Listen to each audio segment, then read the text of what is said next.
Hi everyone and welcome back. In today's video, I'll show you how to change the clock style on your Samsung phone lock screen in just a few simple steps. First, lock your phone and go to the lock screen.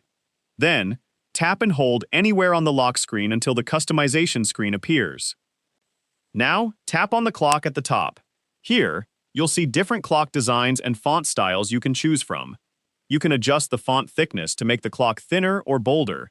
You can also select a completely different font from the available options. Next, choose your preferred clock color. If you want to change the overall clock design, tap on the Style tab and select the style you like. Once you're happy with your customization, simply tap Done in the top right corner. And that's it! Your Samsung phone lock screen clock is now customized exactly the way you want. Thanks for watching.